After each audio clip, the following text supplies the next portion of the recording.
Paola et Carlo, qui sont deux focolari, c'est-à-dire que ce sont deux membres du mouvement des focolari qui vivent au centre de rencontres et de formation à Montaix.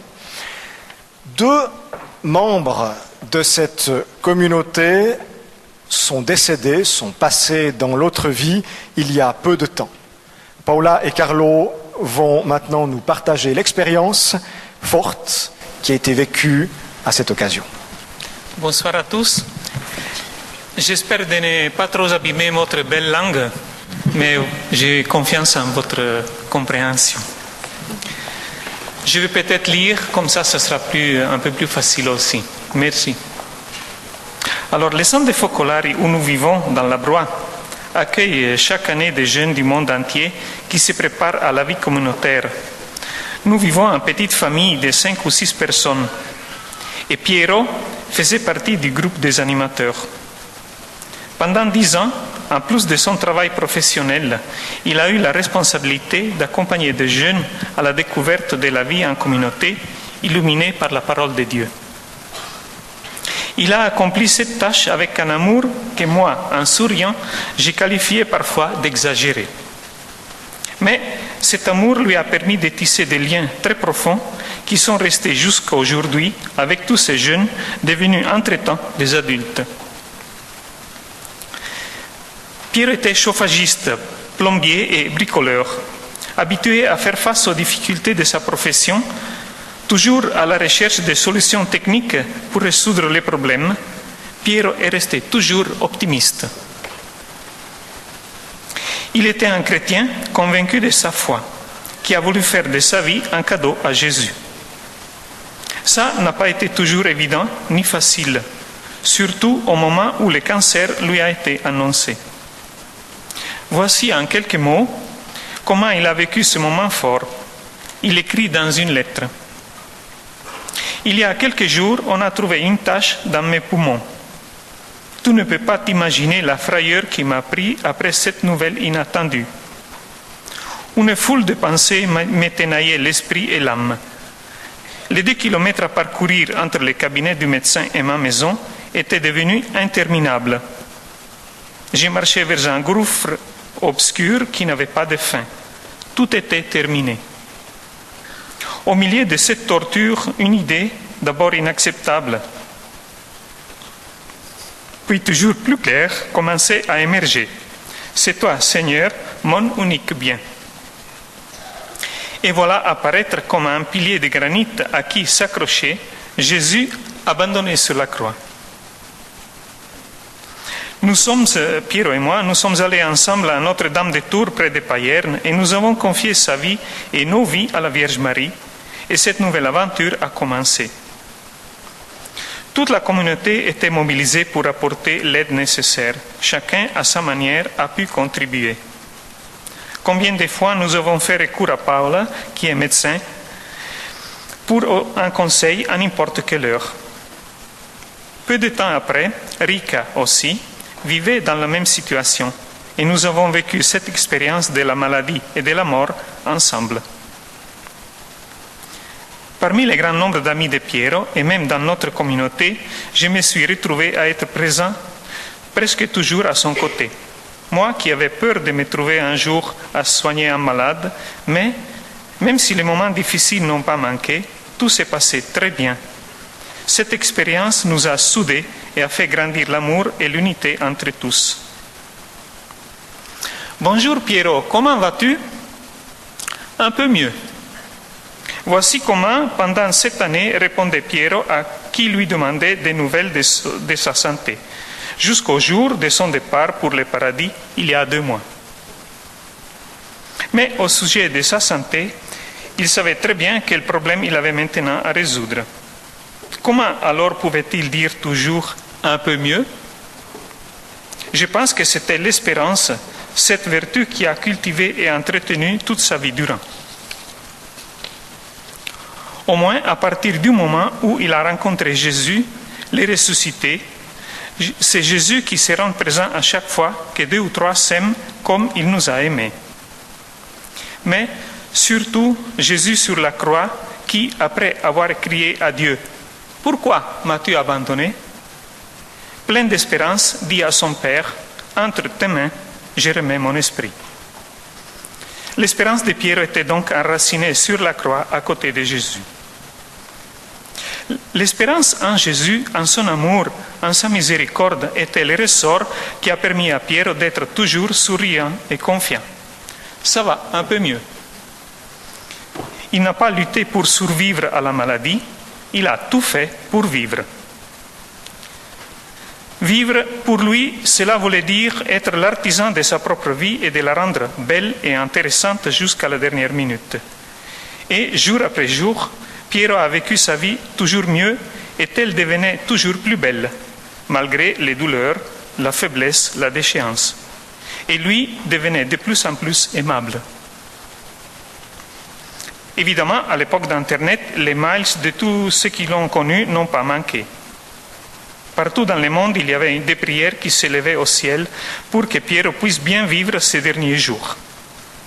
Il disait, étonné, « Je constate tellement d'affection envers moi que jamais je ne l'aurais imaginé. » Nous avons souvent parlé entre nous du paradis et de la rencontre avec Jésus. Un jour, il nous confiait, « Quand j'arriverai auprès de Jésus, il me dira, « Tu ne peux pas rentrer. » Alors je lui dirai un mot tout petit, « Pitié !» Et lui, il me dira, « Mais allons donc, entre. » Entre-temps, je devais réaménager la menuiserie où je travaille. Il voulait à tout prix venir à l'atelier pour me donner un coup de main, pour installer l'air comprimé. Et il s'est fait accompagner en chaise roulante pour voir comment faire. Il s'est rendu compte qu'il n'avait plus les forces pour m'aider. Le soir, dans sa chambre, on en a parlé. Je lui ai dit, « Piero, ne t'en fais pas. On va se mettre d'accord. Je mettrai ta photo dans mon atelier et tu seras toujours là pour m'apporter ton aide. » Bien sûr, m'a-t-il répondu, mais pas à toi seulement. Hospitalisé les derniers jours, au moment du passage, nous avons pu l'accompagner par la prière et même avec des chants, et il s'est endormi paisiblement.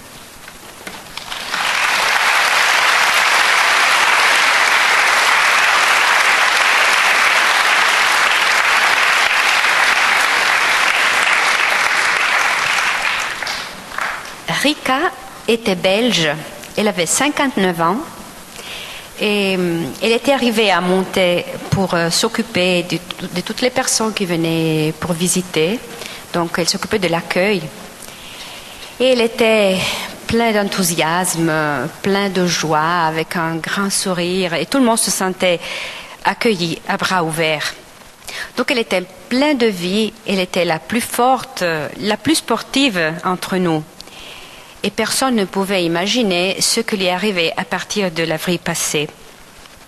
Un jour, elle est venue chez moi et j'étais la première à savoir. Elle avait été à l'hôpital pour faire des ultrasons et le radiologue lui avait dit oh, « Écoutez, il y a quelque chose qui ne va pas. Il faut tout de suite faire un scanner. » Nous nous sommes regardés sans rien dire, mais c'était clair que la chose était grave.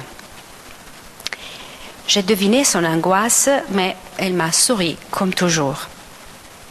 J'ai ressenti une forte souffrance en moi, parce que je ne pouvais pas m'empêcher d'imaginer tout ce que serait arrivé, tout ce qu'elle aurait dû souffrir. Et je me sentais impuissante. Mais très fort en moi, j'ai senti que je ne l'aurais jamais laissée seule. Et ça a été comme ça. Dieu m'a donné cette grâce de pouvoir la suivre jusqu'au dernier moment. À sa première visite chez l'oncologue, elle lui demande carrément « Combien de temps me reste encore ?» « Quelques semaines, peut-être quelques mois, c'est la réponse. J'ai bien vu qu'elle était bouleversée, choquée même. Mais Rika ne voulait pas ajouter de la souffrance. Et donc, elle est restée silencieuse. Elle n'a rien dit.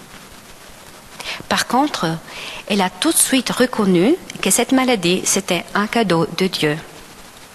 Qu'avec son grain d'amour, lui portait quelque chose de nouveau à vivre. Et avec toutes ses forces, elle a dit son oui. Et puis, de temps en temps, elle répétait Si le grain de blé meurt, il porte beaucoup de fruits pour le royaume des cieux.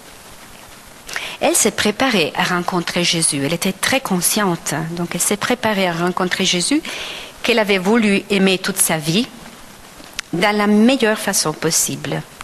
Et elle a voulu faire une confession générale, après laquelle elle était pleine de paix et de joie. J'avais l'impression qu'elle était toute comblée de la tendresse et de la miséricorde de Dieu. Une amie m'a raconté, un jour que je lui avais porté la communion à l'hôpital, dans un moment de profond recueillement, regardant par la fenêtre la nature printanière dans toute sa splendeur, elle s'est exclamée « Comme c'est beau! Je sens le paradis tout proche. » J'ai eu beaucoup de doutes dans ma vie, aussi des doutes de foi, mais maintenant je sens le paradis très proche. C'est merveilleux. À l'hôpital, elle recevait beaucoup de visites et elle était accueillante, souriante.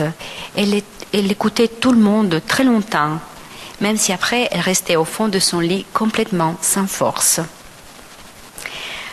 À un certain moment, elle était sûre d'être au seuil de la mort et nous aussi, nous le pensions. Et elle a commencé à s'améliorer. Il y a eu une reprise inimaginable, au point de pouvoir partir faire une petite balade en montagne ou aller au lac pour un pique-nique. Donc, l'espérance de guérir ou au moins de vivre plus longtemps est redevenue très forte. Et elle est devenue même trop optimiste. Alors nous ne savions pas quoi penser. Mais la chose la plus importante nous semblait de vivre avec elle ces instants présents en partageant tout, les joies et les espérances, mais aussi les souffrances, les inquiétudes. En effet, le pensée de la mort était toujours là. De temps en temps, elle me disait, « Tu sais, avec une pointe d'humour, tu sais, tout le monde va y passer, tôt ou tard, toi aussi, hein ?» Pour moi, c'était très fort, vous le comprenez, parce que c'était vrai. Et alors, je me suis trouvée confrontée à ma propre mort. Et cela était fort et m'a poussée à faire un nouveau choix de Dieu dans ma vie. Puis, petit à petit, sa situation a commencé à précipiter.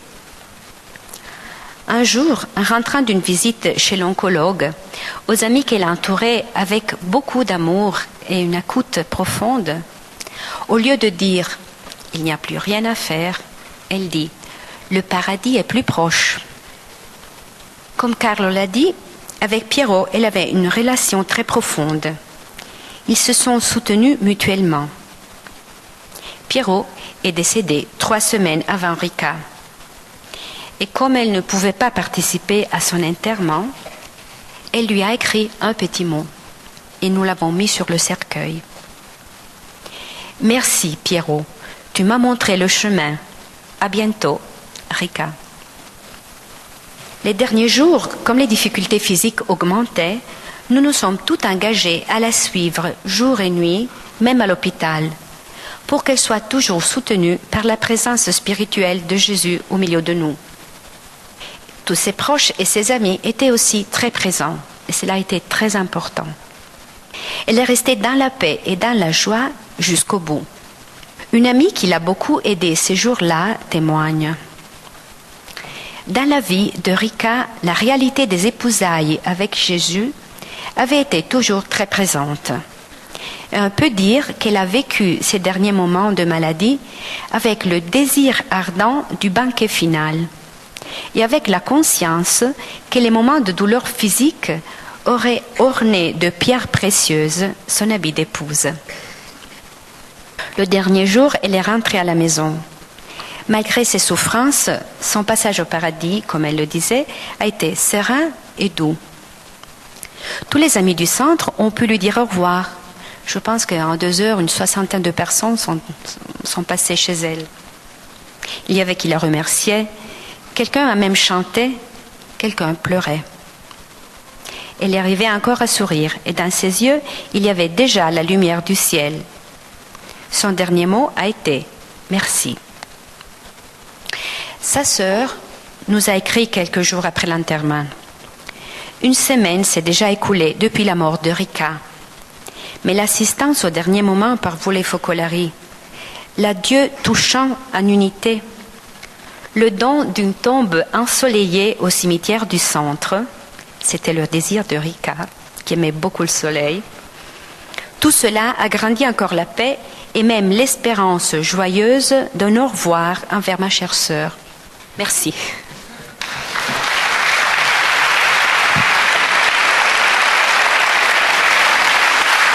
Merci à Paola et à Carlo.